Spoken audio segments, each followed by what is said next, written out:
โดยเจ้าสบายดีมาแนะนำการอัปเดตเฟิร์มแวร์ของ Bluetooth Printer Wi-Fi ของเราแล้วก็ USB ตัวนี้เนาะจากวิดีโอสุดก่อนที่เราได้แนะนำการอัปเดตผ่าน Wi-Fi ของมันที่มีปัญหาอัปเดตผ่านสาย USB แบบนี้เราจะมาอัปเดตผ่าน Wi-Fi ของมันก่อนอื่นให้เราไปตั้งค่าปล่อย Hotspot มือถือของเราหรือว่า Wi-Fi ของเราเนาะให้ซื่อคือกับ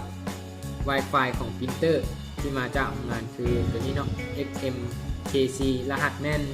1234567เลยหลังจากนั้นให้เรามาปิดเครื่องแล้วเปิดใหม่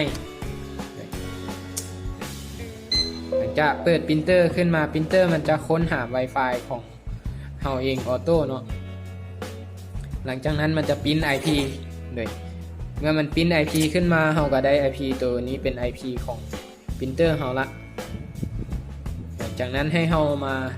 ใช้โปรแกรมที่ซัพพลายเออร์เขาจะส่งให้เราเพื่ออัปเดตเนาะถ้าบ่แน่ใจให้กดเปิดตัวทูลของเราเพื่อกวดเบื้อง IP ของปรินเตอร์ว่ามันอยู่ในวงเดียวกันหรือบ่เนาะอันนี้ครับเป็นทูลของเราเลยมากวดเช็คเลือกเป็นอินเทอร์เน็ตเนาะแล้วมาเลือกลงว่าโดยถ้า IP ตัวนี้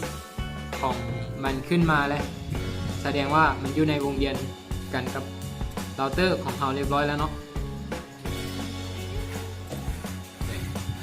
ปิดตัวนี้ไปก่อนเนาะแล้วมาเปิด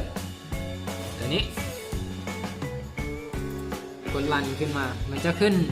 มาหน้าแบบนี้เนาะให้เลือกIP ของมันก็ให้มันเลือกเอา USB ด้วยเลือกเอาเป็น IP ตัวนี้หลังจากนั้นกดรันตัวเมนูตัวที่1นี้เดี๋ยวมันจะขึ้นกันเป็น CMD ขึ้นมาเนาะเรากดรันปุ๊บมันจะขึ้นหน้านี้ขึ้นมาให้เราหลังจากนั้นไปกดเมนูตัวที่2เลยคือตัวนี้เลยกดปุ๊บแล้วมันจะรันเองออโต้เนาะโดยการถ้ามันจนกว่ามันจะอัปเดตโดยถ้ามันขึ้นคำว่าตัวนี้มาแล้วก็แสดงว่าตัวเครื่องเขาอัปเดตเรียบร้อยแล้วเนาะโดยเท่านี้ก็เป็นการเสร็จเรียบร้อยแล้วเนาะสำหรับการอัปเดตเฟิร์มแวร์ของตัวเครื่องปรินเตอร์ของเราเลยขอบใจสำหรับการติดตามรับชมเนาะอย่าลืมกด Subscribe เพื่อเป็นกำลังใจและสร้างวิดีโอ